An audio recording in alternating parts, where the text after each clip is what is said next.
என்ற தலைப்பில் பேசுவதற்கு வருகிறார்கள். கைதட்டி அவர்களை வரவேற்போம்.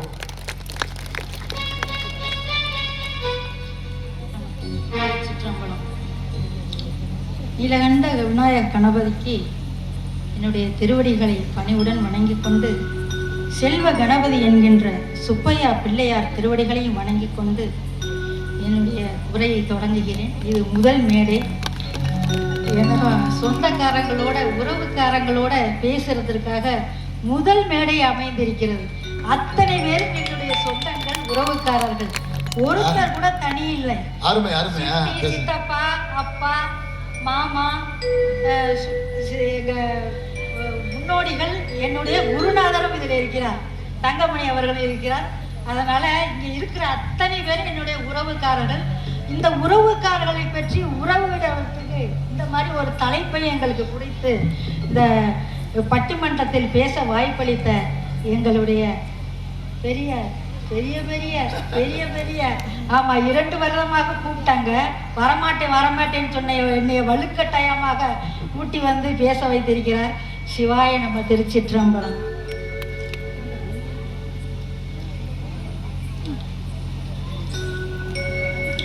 முக்கனியே முப்பாலே மூவாத முத்தமிழே, சொக்கனது மாநகரை சூழ்ந்த பெரும் பேரே, சங்கம் கண்டவளே, தமிழ் தாயே வென்றவளே, தானாய் பிறந்தவளை, எங்கள் வள்ளுவர் இளங்கோ கம்பரென இயல் இசை நாடகம் இயக்கியம் தந்தவளே, என் தமிழே வணக்கம்.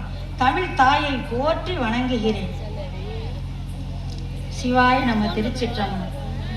பணத்தை விட பாசம் தாங்க சிறந்தது. பணம்தான் என்று பேச வந்த அணியினர் எவ்வளவோ கருத்துக்களை உங்களிடம் சொன்னாங்க. பணம் தான் பெருசு, பணம் பாதாளம் வரைக்கும் பாயும், பணம் பாதாளம் வரைக்கும் பாய்ந்து அதுக்குள்ள போட்டு மூடியிருக்கு. பணம் வெளியிலே வர முடியாது. ஏன்னா பணம்னு போனவங்களை நீங்க நிறைய பேரை பார்த்துருக்கீங்க.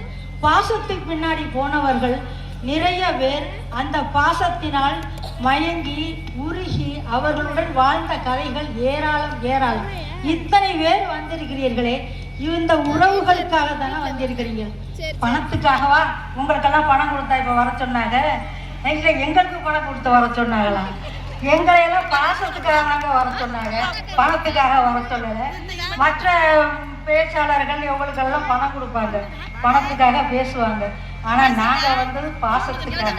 இந்த பாச கூட்டத்தை பார்த்து பாசமாக பேசிவிட்டு செல்வதற்காக வந்திருக்கிறோம். பணம் வாழ்க்கையை நடத்தலாம், ஆனால் பாசம் தாங்க வாழ்க்கையில் வாழ வைக்கும்.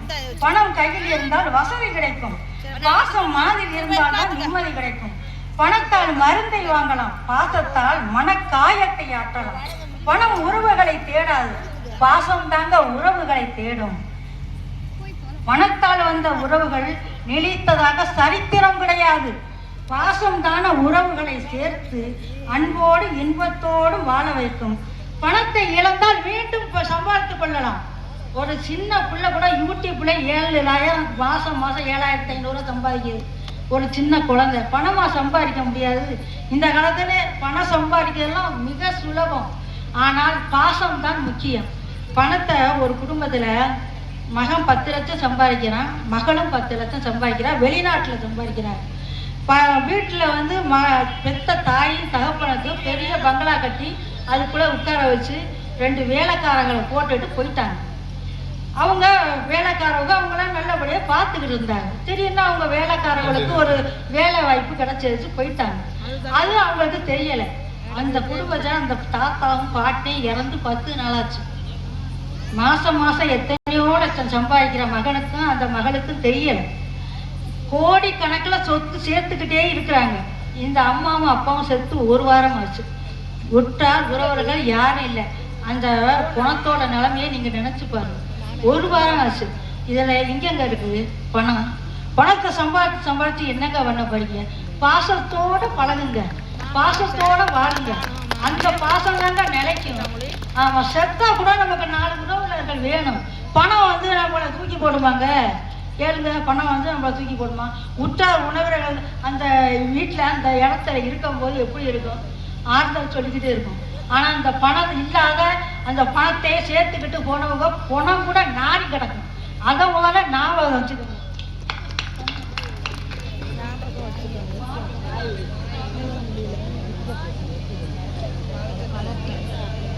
ஆசைப்பட்ட எல்லாத்தையும் காசிருந்தா வாங்கலாம், அம்மாவை வாங்க முடியுமா? அம்மாவை வாங்க முடியுமா? ஆசைப்பட்ட எல்லாத்தையும் காசிருந்தா வாங்கலாம், அம்மாவை வாங்க முடியுமா? அம்மாவை வாங்க முடியுமா? ஆயிரம் உறவு உன்னை தேடி வந்தேன் நானும், தாய் போல தாங்க முடியுமா? ஆயிரம் உறவு உன்னை தேடி வந்தேன் நானும், தாய் போல தாங்க முடியுமா?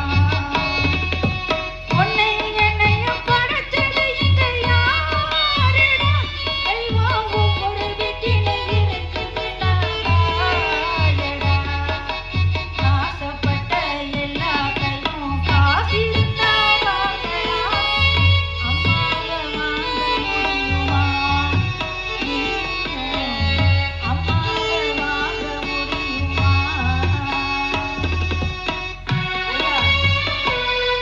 சிவபெருமானை பத்தி ஒரு கதை சொன்னாரு. சிவபெருமானை பத்தி இப்படி கதை சொல்லுவாருன்னு நான் நினைக்கல. ஐயா, சிவபெருமானு கண்ணப்பர் கேள்விப்பட்டிருக்கீங்களா? கண்ணப்பரை பத்தி உங்களுக்கு தெரியாதா? பாசத்தினால தன் கண்ணையே எம்பெருமானுக்கு கொடுத்த கண்ணப்பர், அதுல எங்கேயா பணத்தை பார்த்தாரு சிவபெருமான். சிவபெருமானுக்கிட்ட போய் இப்படி பணத்தை பத்தி பேசுறீங்கல்ல, எனக்கு 63 நாயன்மார்களை படிச்சிருக்கிறீங்களா ஐயா? ஐயா, இப்பன்னு கூட நீங்க நால்வர் பெருமக்களுக்கு விழா நடத்துனீங்களே, அந்த நால்வர் யாருங்கய்யா? பணக்காரவங்களா, கோடீஸ்வரர்களா? ஐயா, 4 பேருமே ஒவ்வொரு உறவுக்காக எம்பெருமான் திருவடிகளை சரணாகதி அடைந்தவர்களையா? ஐயா, முதலாக இருந்தவர் ஞானசம்பந்தர் என்னவனா, தன்னை அப்பான்னு எம்பெருமானை வேண்டி வேண்டி அவர் கும்பிட்டவர், பாடினவருங்கயா. 2வது ஐயா, ஒவ்வொருத்தரும் அந்த நால்வர் பெருமக்கள் உறவுக்காக, நண்பனாக, தோழனாக, காதலனாக, காதலியாக எம்பெருமான சரணாகதி அடைந்த இந்த மண்ணில் போய் பணத்தை பற்றி சிவபெருமான் கூட ஒப்பிட்டு பேசுறீங்களே, இது நியாயமாங்கய்யா?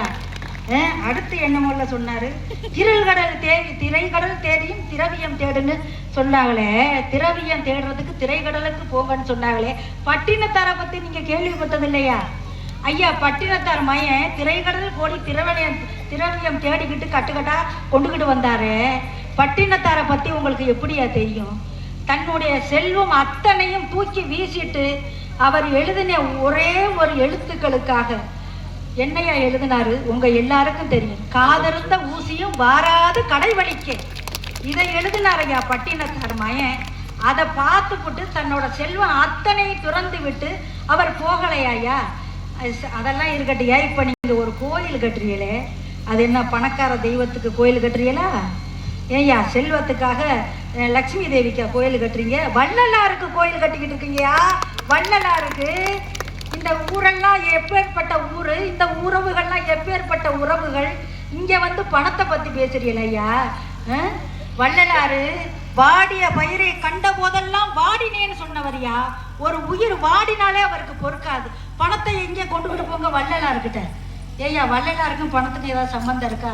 என்னங்கய்யா நீங்க பேசுறது? அதுக்கப்புறம் மகாபாரதத்தை பத்தி பேசினார். மகாபாரத பஞ்சபாண்டவர்கள்னு யாருன்னு தெரியுமா ஐயா? ஐயா, ஒற்றுமையாக அண்ணன் தம்பி இருக்கன்னு பஞ்சபாண்டவர்களை பார்த்து கத்துக்கிட்டவங்க. அவரை பத்தி நீங்க மகாபாரதத்தை எடுத்து பேசுறீங்களே, பணத்தோட சேர்த்து நீங்க பேசுறீங்களே.